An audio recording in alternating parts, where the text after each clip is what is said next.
তাহলে যদি দেখা যায় বাবারে, তাইলে আমার ভগবানকেও আমি দেখতে পারবো। ঈশ্বর তুমি কোথাও নাই, তুমি আছো আমার অন্তর জুড়ে, আমার মাঝে তোমার প্রকাশ, তাই তো এত মধুর। বাবা তাই না? তুমি আমার অন্তরে আছো, এটা দেখবেন কোন সময়? সব সময় দেখা পারেন, তার একটা সময় নির্ধারণ করে দিই। সকালবেলায় এখানে কয়জন হিন্দু মানুষ আছেন যে স্নান করে ওই ঠাকুরের কাছে বসে বা তুলসী দেবীর কাছে দাঁড়িয়ে আপনার গুরু মন্ত্রটা জপ করবেন? এরকম কয়জন আছেন? আছেন না? আছেন তো বটে, কিন্তু কয়জন আছেন? দাদু ভাই, এই সংখ্যাটা বড় লঘু,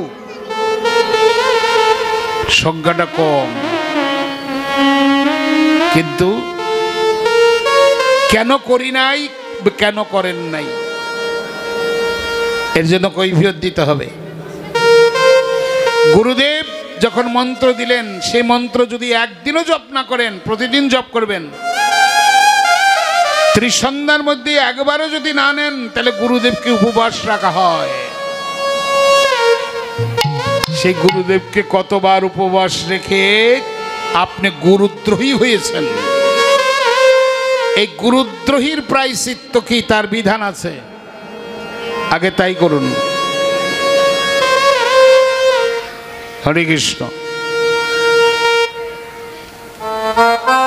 দোষে ভরা জীবন, আর কাউরে দোষ দিলে তো কোনো লাভ নাই। হরে কৃষ্ণ। তাহলে আমি দেখি নাই, পরিণতি তো আমার এরকম হবেই।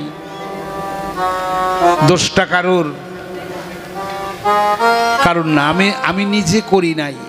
যে ঠাকুরের পূজা সেরে অন্তত 5টা মিনিট আমি নীরব হয়ে বসে আমার প্রাণাধিক শ্রী গোবিন্দকে আমার অন্তরে একটু ভাবনা করলাম, এটা আমরা করি নাই। দেখবেন এইটা করতে করতে কোনো একটা সময় আপনার চোখ দিয়ে ঝরঝর করে জল ঝরছে। আপনি নিজেই বলছেন, দীনবন্ধু কত অপরাধ করেছি তুমি তো জানো। তুমি আমার সমস্ত ভুলের ক্ষমা করে দিয়ে আমাকে তোমার নিত্য সেবা করার অধিকার দাও দয়াময়।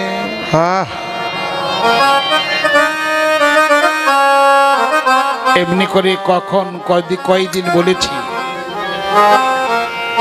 নিশ্চয়ই আমরা অনেকেই বলি না।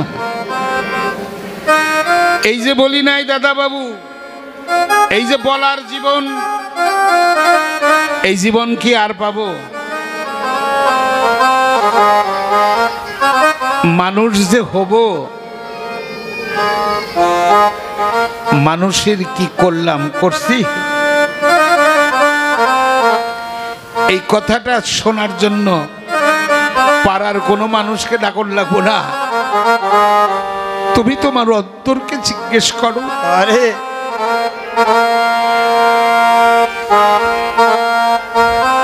করি নাই, তাই তো আজ আমার এমন মন দশা।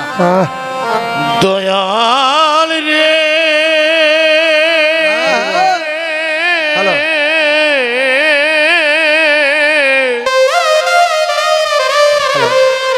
ও রে দয়া,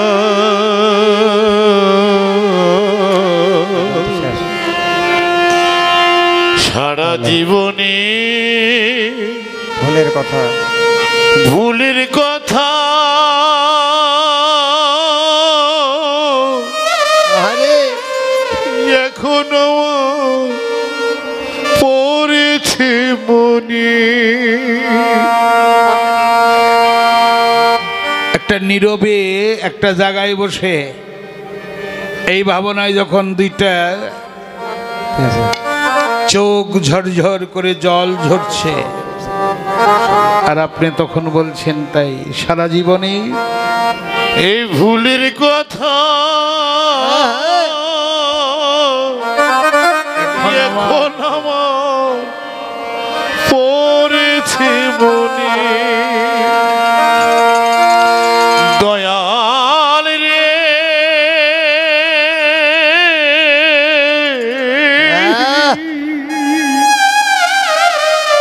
ও রে দয়া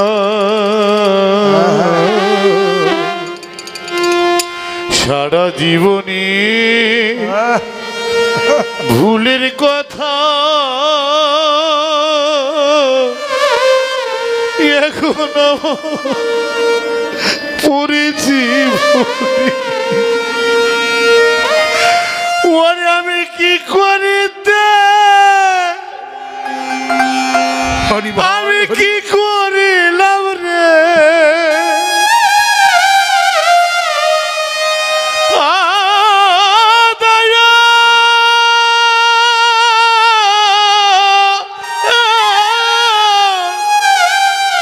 ওরে আমি কি করি দে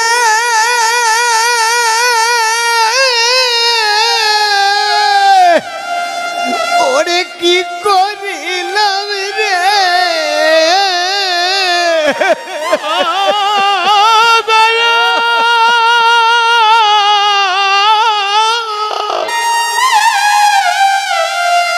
ওরে আমি কি করিতে ওরে কি আমি কি করিলাম রে আমি সব হারালাম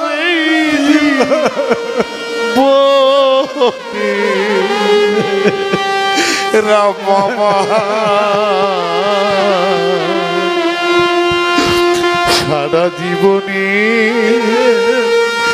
ভুলের কথা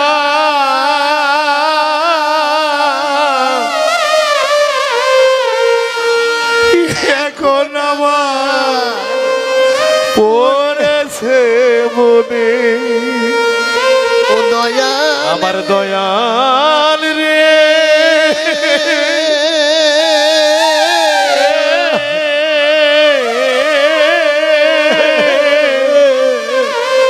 ও রে দয়া আমার সারা জীবনে ওরে ভুলের কথা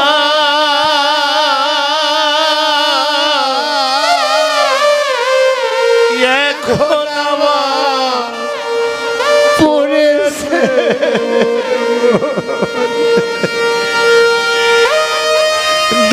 দয়াল রে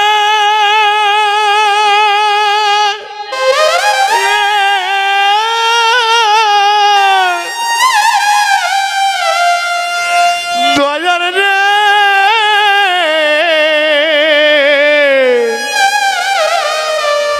ও রে দয়াল সারা জীবনে এই ভুলের কথা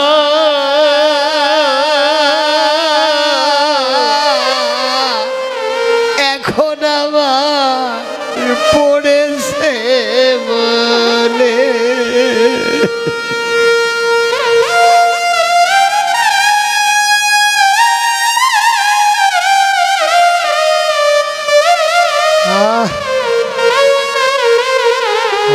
জগতে তুমি বিনে আমার বন্ধু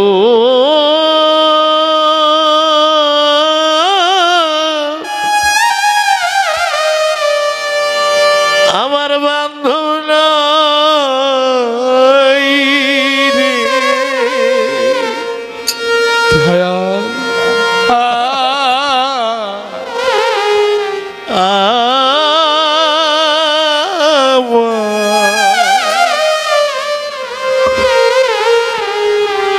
আমার তুমি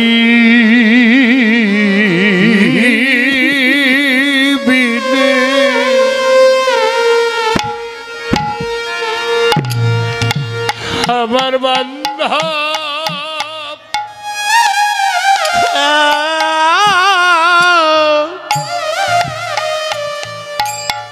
আমার বান্ধব না রে।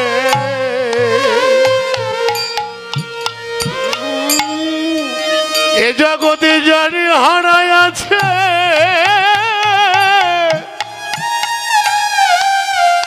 এই জগতে যার হারাই আছে,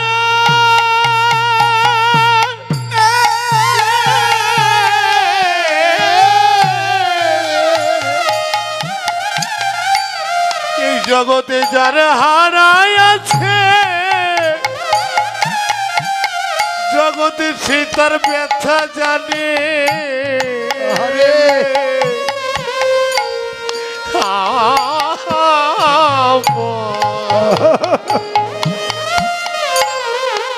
আমার তুমি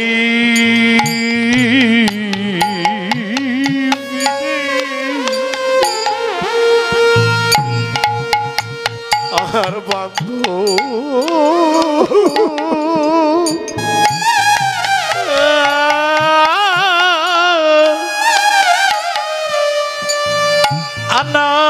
আনাই রে।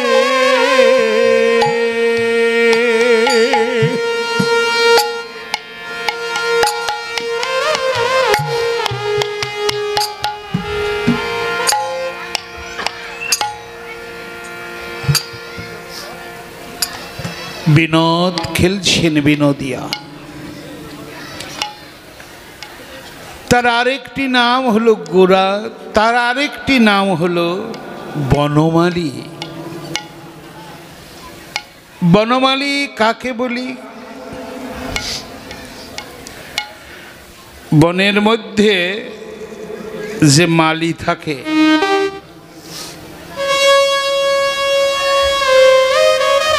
বনের মধ্যে যে মালী থাকে তাকে বলা হয় বনমালী।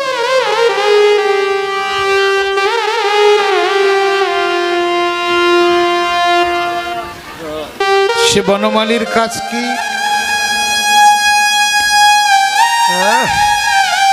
বনের আগাছা কুগাছা সব পরিষ্কার করে বাগানটাকে সুন্দর করে তোলা। তত্ত্বজ্ঞ ব্যক্তিগণ শ্রী গৌরাঙ্গের এমন মদময় মূরতি দর্শন করে বললেন, গৌরহরি, তুমি তো কোনো বাগানের বনমালী নও, তুমি আমার হৃদয় বাগানের বনমালী। একটু চেয়ে দেখো, আমার এই হৃদয় বাগানে কত শত শত জনমের আগাছা কোগাছা জন্মে আছে। তুমি তোমার শ্রীহরি নাম, তোমার প্রেম দ্বারা আমার এই অন্তর বাগানটাকে পরিশুদ্ধ করে দাও, আমি যেন অন্তর দিয়ে তোমাকে ভাবনা করতে পারি। প্রার্থনার কণ্ঠস্বর বড় নিদারণ করুন। যার যেমন ভাবনা, গৌরাঙ্গ সুন্দর তার কাছে তেমনি সহজ।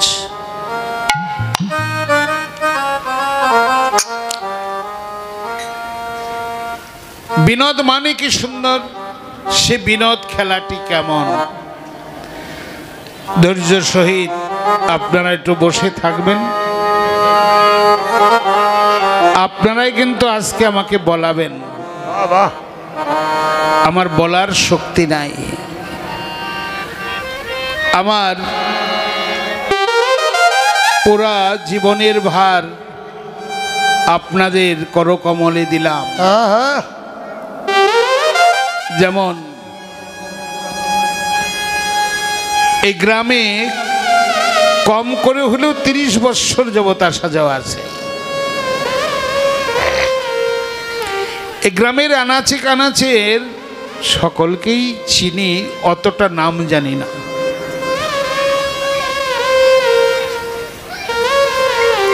যেমন কিছু কিছু নাম, শান্ত, বাচ্চু, এরা আছে। আর আমার এই ভাইয়ের বাসায় এই যে বসে আছে কালো লোকটা, আছি, পরম আনন্দে আছি। তারা সেবা যত্ন করছে। এই সেবায় কত জায়গায় ঋণী হয়ে গেলাম, আহ, এই ঋণ কিভাবে শোধ করব? হরি বল, হরি বল।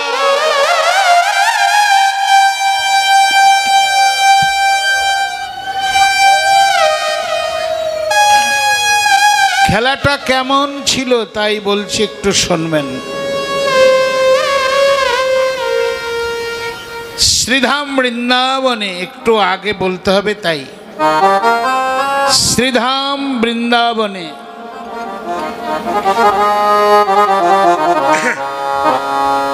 প্রাণাধিক শ্রী গোবিন্দ সহচরগণকে সঙ্গে করে প্রতিদিন খেলত বিনোদ খেলা শ্রী যমুনার কোলে। সে খেলার নিয়ম ছিল কি, শর্ত ছিল কি? খেলার নিয়ম ছিল, দলের এক পক্ষ বলরাম, অপর পক্ষ শ্রীকৃষ্ণ। বলরামের পক্ষে খেলতেন সুবল সখা, আর আমার গোবিন্দের পক্ষে খেলতেন শ্রীদাম সখা। এইভাবে সমানভাবে দল বন্টন করে যমুনার কোলে খেলতো বিনোদ খেলা। কিন্তু খেলায় যারা হেরে যাবে তারা, ওই যে যারা জিতে যাবে তাদেরকে কাঁধে বহন করে দ্বাদশ বন পরিক্রমা দিতে হবে। এই হলো খেলার শর্ত।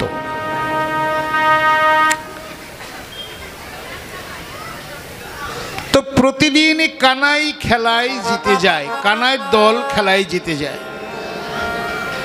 হেরে যায় বলরামের দল। বলরামের পক্ষে সুবল, সুবল বলছে,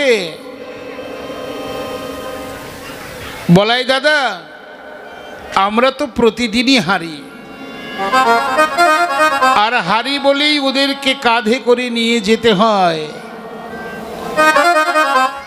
কিন্তু অন্তরায় কানাই, ও যখন আমাদেরকে স্পর্শ করতে আসে, ওকে ধরে রাখতে পারলেই আমরা খেলা জিতে যাই, কিন্তু ধরতেই তো পারি না। চেষ্টা করি, ওকে তো ধরতে পারি না। তোমার বলে দিতে হবে ওই কানাইকে কিভাবে ধরা যায়। ধরতে পারলেই তো জিতে যাব খেলায়, আর জিতে গিয়েই তো ওদের কাঁধে চড়ব। বলরাম হাসলেন, হেসে বললেন, সুবল, তুই যাকে ধরতে চাচ্ছিস তাকে ধরা কি সামান্য কথা? সহজে কি তাকে ধরা যায়?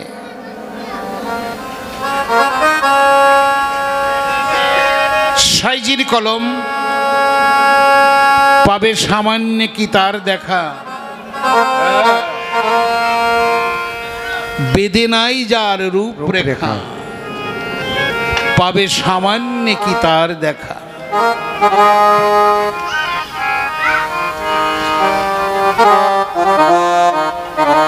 এখন কি করে ধরা যায় তোমার বলতে হবে।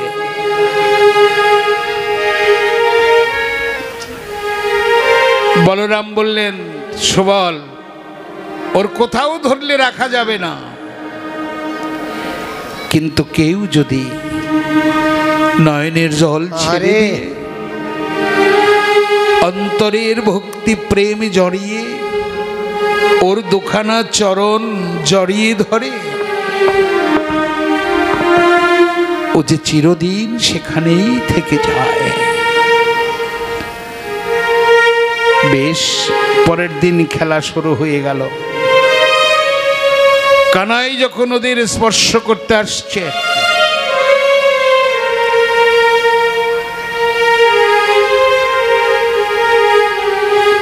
হ্যাঁ হ্যাঁ, কানাই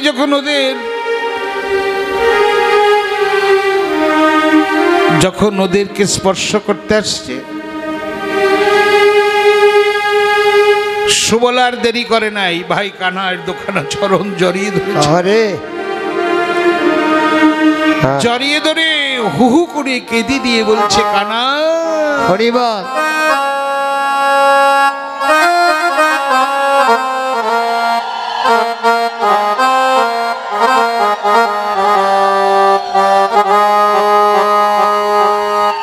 খুব ছোট বাজা। কানাই চরণ যুগল জড়িয়ে ধরে সুবল কেঁদে দিয়েছে, কানাই রে, আজকে তোকে ধরেছি, আর কোনোদিন তোকে যেতে দেব না। সেই হতে গোবিন্দের দল এখন হেরে যাচ্ছে। গোবিন্দের দলে থাকতো শ্রীদাম। শ্রীদাম বলছে, ও কানাই, বাবা কানাই, দাঁড়া দাঁড়া, তুই এখন হারিস কেন রে? তুই তো কোনোদিন হারিস না, আজ কেন হারিস? আর হারিস বলেই তো ওদের কাঁধে চড়তে হয়।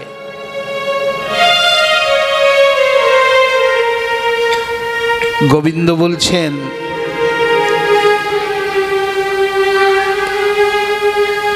শ্রীদাম, আমি হারি না, ওরা আমাকে হারাতে চায়, তাই আমি হেরে যাই।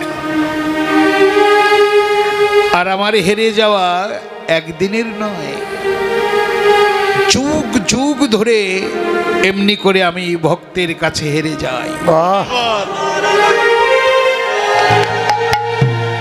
হরিবল। হ্যালো, বাহ বাহ, বেশ।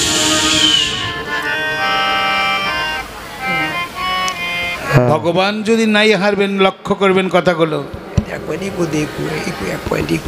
ভগবান যদি নাই হারবেন, ভাবো, মনে রাখো, কাজে লাগবে। ভগবান যদি নাই হারবেন, হরিবল। কেন তিনি ভৃগু পদচিহ্ন বক্ষে রেখেছেন? ভগবান যদি নাই হারবেন, কেন তিনি নন্দ মহারাজের পাদুকা বহন করে চলছেন? ভগবান যদি নাই হারবেন, কেন তিনি বলির দ্বারের দাঁড়ি হয়েছেন? ভগবান যদি নাই হারবেন, কেন তিনি বিদুরের ঘরে কলার চোচা খেয়ে অমৃতের আস্বাদন খুঁজে পেয়েছিলেন? ভক্তের কাছে ভগবান যে এতটাই সহজ, হেরে যায়। হেরে গিয়ে ভক্তের মান মর্যাদা ভগবান অক্ষুণ্ণ রাখেন। দাদা, আমাদের ভরসাই তো তার যুগল জগৎ ব্রহ্মাণ্ডে আমাদের আর কোনো ভরসা আছে? আমাদের একমাত্র ভরসাই তো ভগবানের চরণ। যে কয়টা দিন আছেন তার চরণ যুগলটা জড়িয়ে ধরবেন।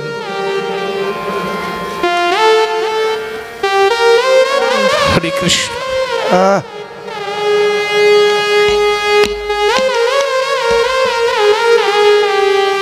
গৌর হরি বল। কৃষ্ণ ভগবান বললেন, শ্রীরাম রে, অনন্তকাল ধরে ভক্তগণ আমার চরণ বন্দনা করে পরমানন্দ লাভ করে। হরি বল। আমারও ইচ্ছে হয় আমি আমার ভক্তের চরণ দুখানা বন্দন করতে। তাই আমি খেলায় হেরে গিয়ে সুবলকে কাঁধে করি। সুবলের কচি কচি দুখানা চরণ যখন আমার বক্ষ কোমলে পতিত হয়, আমি দুবাহু প্রসারিয়া জড়িয়ে ধরি সুবলের চরণ দুখানা। শুধু সুবল নয়, এমনি করেই আমি ভক্তের চরণ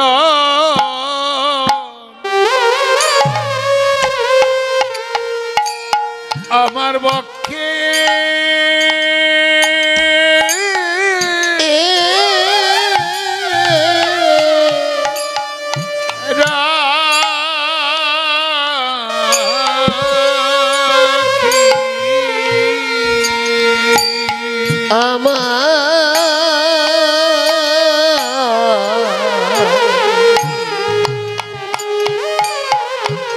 এই ভক্তে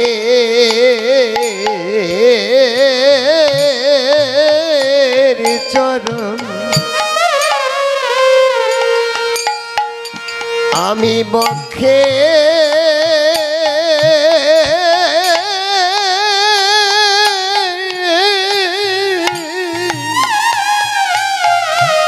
আমি বক্ষে ধরা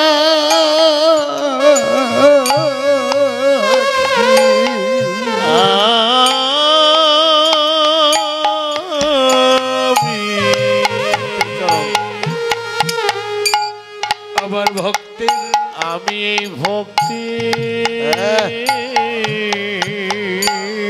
হরি বল।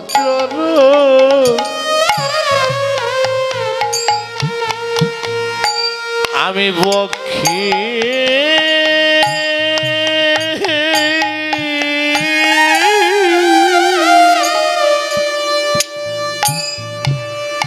আমি বক্ষে রাখি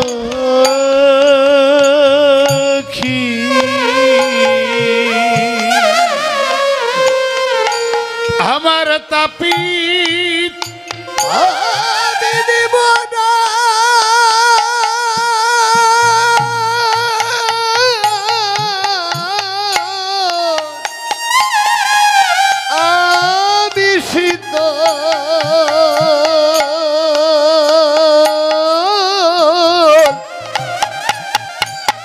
শীতল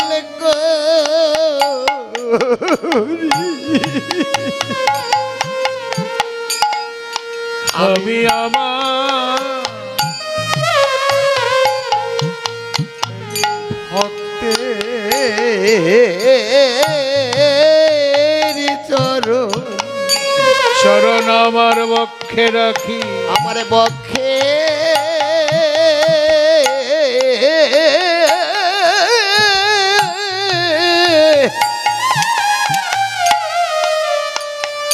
আমি বক্ষে রাখি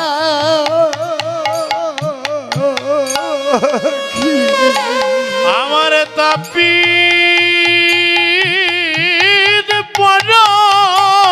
হরিব আমার তাপি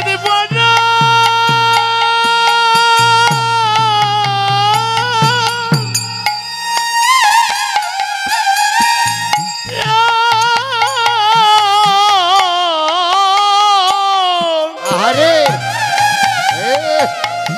আমার তাপি বহন বলে হরি বলে হরি।